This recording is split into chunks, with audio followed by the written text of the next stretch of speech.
this is Miss Zhang. Good afternoon, everyone. Welcome to my office. Hi, guys. So this is Dr. Brockman. Hello from room 229. My name is Miss Newman. I teach AP World and U.S. History. Good afternoon, class. It's great to see you. Why don't you guys come in? Greetings, everybody. Welcome to class. Let's get started learning. What were you like in high school? I was reserved. I had a very small group of friends. I was on the debate team. I was voted most mature, which, as an adult, I think that's great. But in high school, I don't think my peers meant it as a compliment. Driven, motivated, and I like to think I was kind. What were you like in high school? I was type A. I would have been a Stuy student if I lived in New York. I was super good at taking tests, and I really prioritized doing well in the SATs and getting into good college. I was also known for being a good swimmer, so I was the only girl on the boys' swim team. I was pretty shy, really focused on my studies and playing basketball. I played for the high school team. I played for my neighborhood AAU team at Henry Street Settlement. I knew I wanted to go to college. I knew I wanted to play basketball in college. And that was my focus, hanging out with friends, playing basketball, focusing on the books. I was very much like the person you know as Miss Carp, the art teacher, except people call me Jane. I was very academic. I was on the nerd end of art scale. By LaGuardia standards, I was fit more on the academic nerdy side, but not so nerdy that I didn't enjoy myself. I mean, I like to talk. I was into art. I like to go to museums. I used to go to independent movie theaters all by myself. No one had to be with me. I would sit in a double feature of some French movies from the 1950s. I would do that now if I could. I loved my high school. I went to St. Anne's in the 70s, and it was a wild place. Not only did everyone smoke cigarettes, all the students smoked cigarettes too, and everyone smoked during class. It was like, for example, okay, it was really bizarre. I figured out how to be myself as a teacher. I was at school for very smart kids, but it just never really felt right. Yeah. I couldn't take life with any lightness as a teenager. I was very serious. I sang a lot. I performed a lot. I was musical. I played guitar and I also sang at Carnegie Hall for years. I was a pretty serious kid though, because I was already like 25 when I was 11. So, it was kind of a little bit, things were always a little off. I wasn't super focused on the competitiveness of grades and academics, which allowed me to, I think, enjoy my classes more. There were classes I liked better than others. As I got older in high school and became more of a leader in the fencing team, that's when I started to get a sense of that maybe like teaching or, providing some sort of mentorship is something that I'd be interested in doing, which, I guess worked out because this is where I am. Favorite thing about Stuyvesant, that's easy, and that's my students. Everybody here is so kind and so dedicated to make Stuyvesant such a nice community to work. And I received so much support from students to staff members. So kindness is my favorite thing about Stuyvesant. As a teacher, it's definitely the students. Like, y'all are wonderful people overall, and like, you don't give yourselves enough credit. The students put in as much effort as I do, and I love that. And I put in a lot of effort. You often make your lives harder than they need to be by focusing on sort of the minutia and of classes, of work, of homework, and so on and so forth. My favorite thing about Stuy are the traditions, like sing. And that's really goes to the other thing I really love about Stuy students, which is your creativity. Really, really creative. Really the most interesting people I know in the world are my students. What's a teacher's sleep schedule? Oh, better than high school for sure. Not a lot. And I'm kind of guessing that Stuy students also, you're not getting a lot either. We both really should be getting a lot more. Well, it's incredibly varied. I'll note that I'm not a good person to ask this question of, as I have a nearly 2-year-old, and so my sleep schedule is largely dictated by him. When people talk about, oh, it's the weekend or it's vacation, I can shut my alarm off. No, Can't shut my son off. So one of the positives for me, and possibly maybe for you guys as well as students of working from home, is that you get more sleep. My sleep schedule is, I would prefer never to have to get up before 7 a.m. ever again in my entire life, quite frankly. It's hard to believe that any student is so ignorant that they don't know this already. Teachers sleep in pods on the roof. Lights out is at 9:30 because they all get 8 hours of sleep before they wake, dress, stretch, and are in the lobby by 5 minutes to 6, where Mr. Juberelian leads the morning 5K run. Obviously. What is your favorite type of student? Teachers do not have favorite students, but if I did, to be a good student, you must first be a good person. Sure, there are bad persons with high grades, but they are still bad persons. Be nice. Make some other people happy. Be a good person. Hardworking, helpful to peers, thoughtful, humble. One that gives their best effort and knows how to laugh. Independent and willing to help their peers. Curious and nice to other kids who are really interested in the subject. I like people that really are interested in stuff for its own sake. There's not really one type of student I really like or have a favorite, but I'll say I appreciate students that give forth their 100% every day or, on a regular basis, right? What is your least favorite type of student? Someone who's arrogant and feels entitled. One who won't do work or won't respond to outreach. I cannot stand grade grubbing. I understand that for you guys, the difference between a 93 and a 94 is really a big deal. It's just depressing to me when that's what students care most about. And I don't mind if people care about their grades. That's not what I'm saying. But when that's all they care about, it's really horrible. What video games do teachers play? So personally, simulation games are my favorite. So since elementary school, I have started to play SimCity and The Sims. Therefore, it's been over 10 to 15 years since I first started to play them. But recently, I have just fell in love with some new simulation games such as Stardew Valley, Animal Crossing, and Overcooked. As you can see, I'm a big fan for all the simulation games.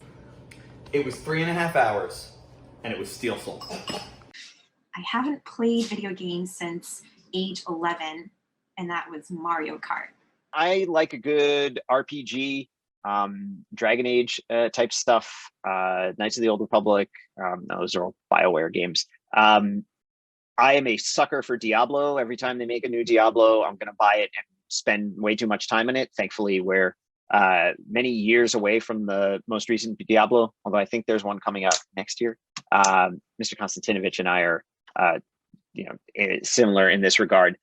And the most recent game that I've played a lot of, I would say, is Hades, which I didn't think I was going to like as much, but a bunch of people recommended it, and it's phenomenal. So the answer is, as of now, none. But in the 90s, believe it or not, I was absolutely addicted to the Myst games, which were the early first-person, explore the environment, weird sounds, great music, fantastic visuals. And they were like, I got lost in those for quite a while. And I also used to like to play first person detective games where you were like in an environment and you had to figure things out and do puzzles and talk to different characters and get, information, whatever. So, but now I don't play computer games. Do you have any pets? If so, what kind? There's a bull terrier that recently came into my life. He's the sweetest. I have Tony, this wonderful orange kitty. Yes, he's very loving and kind.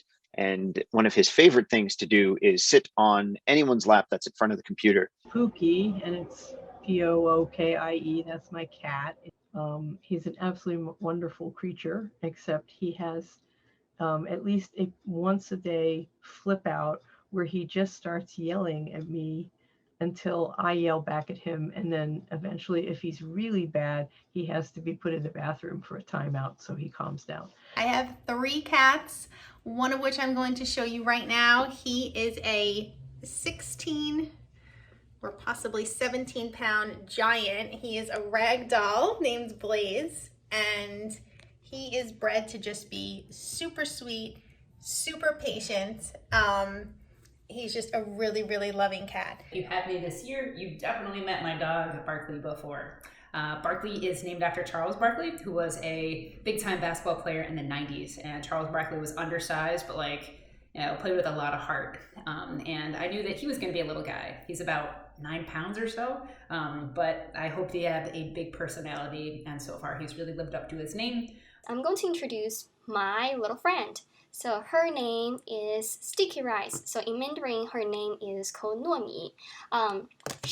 So when we first had her, she was only 8 months old, and that was when I was a freshman in high school. And now she is almost 14 years old. What was the craziest experience you had in high school or college? It was actually between high school and college. I was arrested outside military barracks and held for some time because I was suspected to be a Chinese spy. I was 18 and completely fearless and oblivious before, during, and after. Well, I went to LaGuardia High School, which was a very special place, very unique place to go to school, I must say.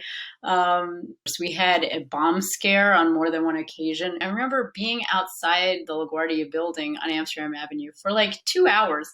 And I do believe at some point my friends and I thought, why are we standing around here? Let's go for a cup of coffee. And we just went to a coffee shop, and eventually we kind of came back to school. We came back an hour or so later and, joined the classes. What are the coolest places you have traveled to? Ireland, Jordan, and Hawaii's were all beautiful to drive through. Italy and Costa Rica will always have a special place in my heart because those were the first countries I visited aside from Taiwan and Canada. The coolest places that I've traveled to are Bali, Costa Rica, the Dominican Republic, Tokyo, South Africa. Yeah. I really, in some ways, probably either Turkey or Jordan. I was in Petra, which is just this incredible place. Petra it's like you might as well be on Mars. It's like you got dropped into a computer game, maybe. Right? And Turkey is a place I want to go back to. I don't think you could find out all about Turkey in a lifetime, really. There's so much there, and it's a huge country. Some of the coolest places I traveled to was the Kiev-Pechersk Lavra, which is an Orthodox monastery dating back to 11th century in Kiev, Ukraine. St. Basil's Cathedral in Moscow, Russia, that was built in 16th century. And Chichen Itza in Mexico were some of the coolest places outside of the US I've been to. I would say one of my more crazy and wonderful experiences connects to a trip to Spain. We were staying a few days at the beach along the Mediterranean, and our first day at this little hotel, we were eating outside, having some lunch, and something furry was at our feet.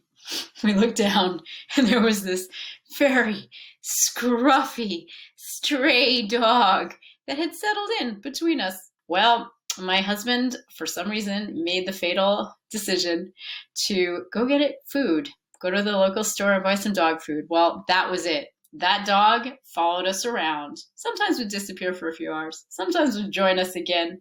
After a few days of this dog had really grown on us, although she was scruffy and her hair was matted and she had beach tar in her hair, like all yucky looking, but she was so cute and sweet.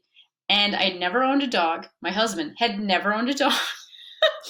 But we decided then and there we were going to take it in. What is your craziest experience in a foreign country? Well, this is easy. Paying $10, only $10 for admission to the Stax Museum in Memphis, where Otis Redding suggested that you try a little tenderness, where Booker T. Jones led Steve Cropper and Al Jackson and Duck Dunn through green onions. 2 black guys, 2 white guys, You know, it just didn't get better. And where it all fell apart in 1968 when Martin Luther King was killed a couple blocks away.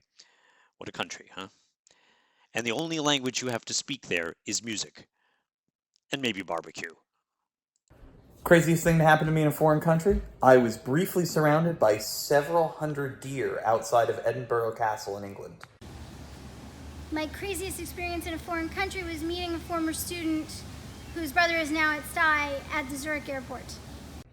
The craziest thing I ever did in a foreign country was backpacking to Thailand with my best friend.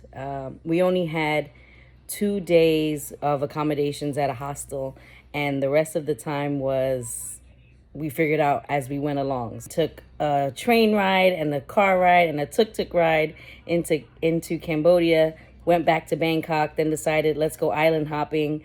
So got back on a train, went down and took a ferry, island hopped a bit, went back to Bangkok, met some other backpackers and just explored Bangkok. It was the craziest and most fun I've ever had.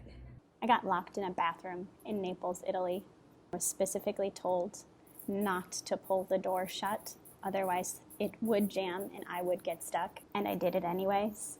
And I had to yell for my instructor. She had to run around the corner to the cafe to get the man who ran the cafe, and he had to bring a ladder and a toolbox, climb through this teeny tiny window at the top of the bathroom and unjam the door. It was very embarrassing. We were on a trip to Mexico. We went on this excursion and I swam with the whale sharks, like underwater, you know, in the ocean. The whale sharks, I think it's the biggest shark in the world. That was scary, exciting, and probably one of the craziest things I've ever done, especially that I can't swim. Some of the things, interesting things you've done in life. Traveling. Done a lot of traveling, especially when I was younger. So where have I been? I've been to Israel. I've been to Great Britain, France, Italy, right? Austria. So a number of different places. I was in my West African dance teacher in college in her dance video, which is on VHS tape that I own still. And I also played the handbells. I was in the English handbell choir at Mount Holyoke College, and it was one of the best things that I've done. I loved playing the handbells. I used to spend a lot of time at museums with my friends. That was a really common activity for us. We used to hang out at friends' houses and put on music and just dance. I know that sounds very quaint, but we really did. We would put on some record or something like that, or cassette, and we would just dance. Or watch MTV. Not too crazy. Pretty tame, actually, I would say. I went on a babysitting job with a friend of mine. I lived in La Jolla, California, and my friend was babysitting for her father's colleague. It was just the mom that was there when we arrived to babysit a 4 or 5-year-old. And I remember being a little spooked by all the locks and security system that this mother had. I later found out that the mom's name was Svetlana Stalin, later known as Lana Peters, I think became her name, Stalin's daughter. So I babysat for Stalin's granddaughter. I'd say traveling, taking time off from college. Coolest thing I've ever done.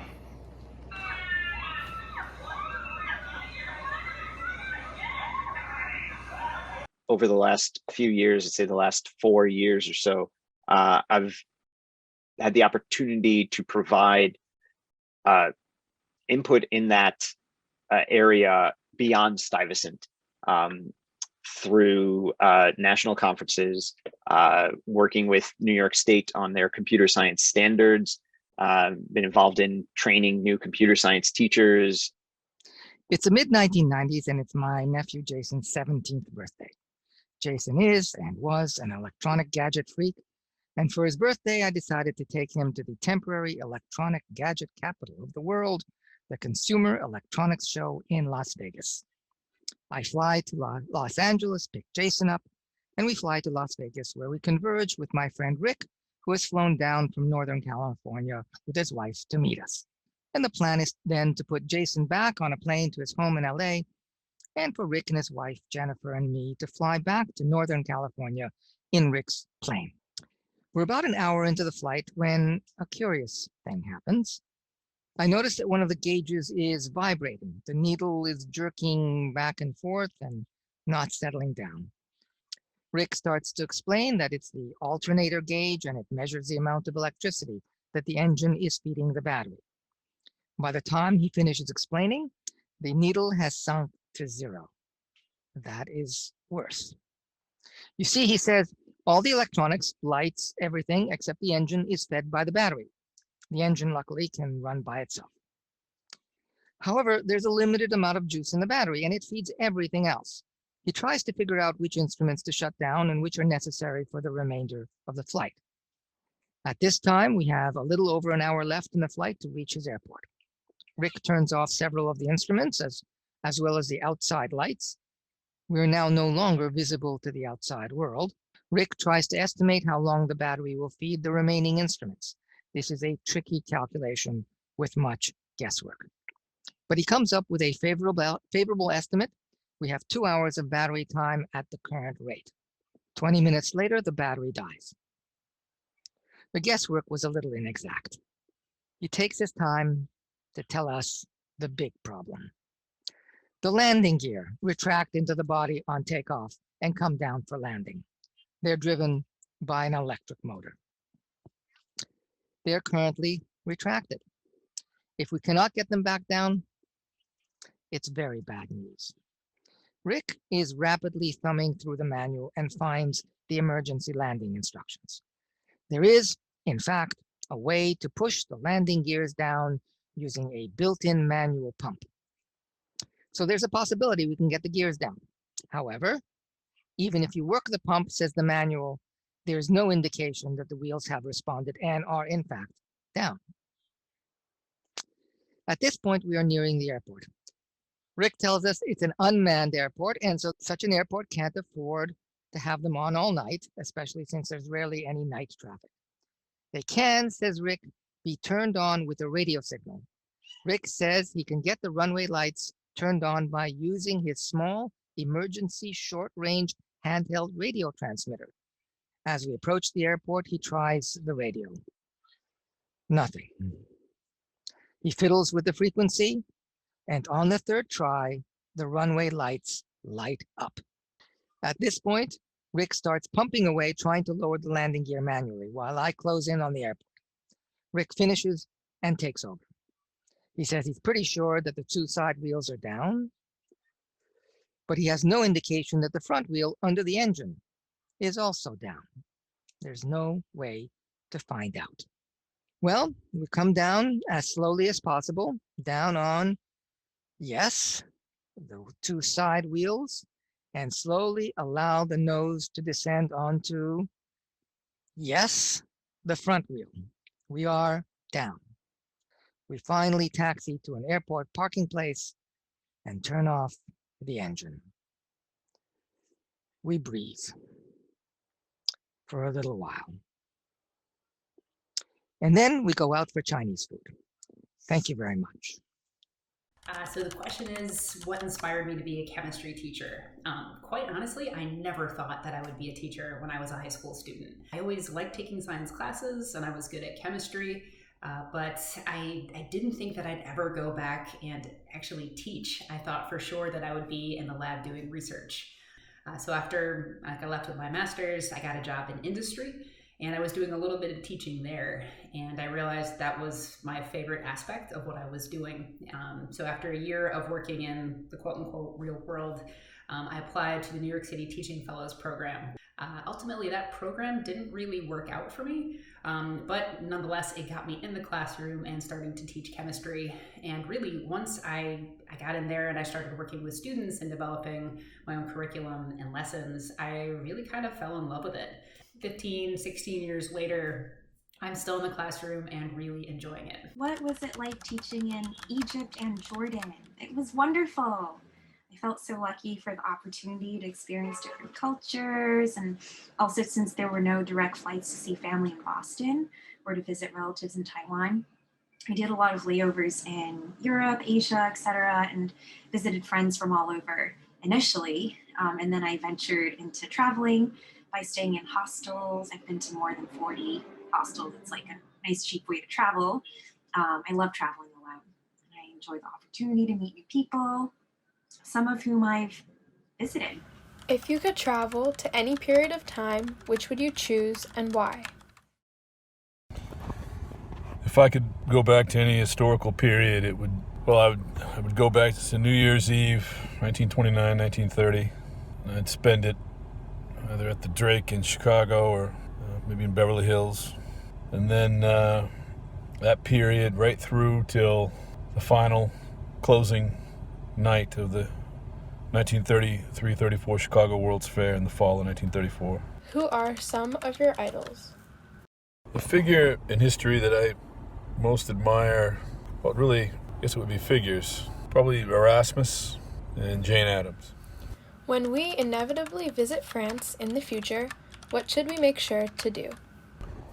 The first thing you should do when you get to France is go to a cafe, sit outside at street level and order a jambon fromage on a baguette with a Coca-Cola in a tall, cold glass with ice. And just watch the streets, see what's going on in the street. Keep your eyes open and your ears open, your mind open. Am I finally glad for this virtual year to be over? And the answer is yes, mostly. I had a weird virtual year because for me, the virtual year allowed me to spend an extra year with my students, which I would not have been able to do if this hadn't happened. Because I'm frankly exhausted, you guys. Running a 4-year program for 19 years, it just gets hard. And as you get older, lots of things are still really prime, but your energy level is just less. And so I will be happy to hand off to somebody who is exactly 19 years younger than me. In terms of talking about what I'll do when I leave, is obviously part of me still wants to teach. I have a lot of things to say, and I like talking with people about things that interest me. So if I can get teaching jobs that don't involve grading papers, please, I'll continue teaching in some way, shape, or form, but with a less difficult schedule. I will never, ever, ever again teach 5 classes 5 days a week. In a way, it was always too hard. And I'll be looking for more kind of teaching jobs like the courses that I was supposed to teach in the UK this summer that got canceled, which were 1-week intensive courses with adults where what you're really just trying to do is give people a really interesting experience that they can take away with them. That kind of teaching I can see doing till as long as I live. So Stuyvesant students, I cannot express enough how much I have and still do love you guys. You're the most interesting people I know. In many ways, you are the most decent people I know. I think we're going to have a great new teacher, and I'm looking forward to the next, whatever is the next part of my life.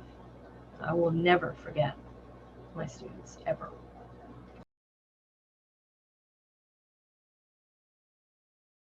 Hey everyone, my name is Ryan.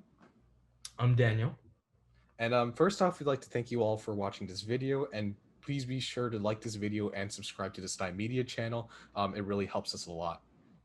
And of course, we just wanted to say a huge thank you to the Stuy Media team for bringing it all together. And also a huge thank you for all the teachers for making all their unique responses, and we really enjoyed listening to all of them, and we hope you did too. And also, be sure to check out all the SU and Stuy Media social medias at StuySU and at Stuy Media on Instagram. And also be sure to check out the Sophomore Caucus Instagram, which will be somewhere here, and eventually the Junior Caucus Instagram for next year, which will again be somewhere over here. And yeah, we hope you guys have a great summer. Thank you. Thank you.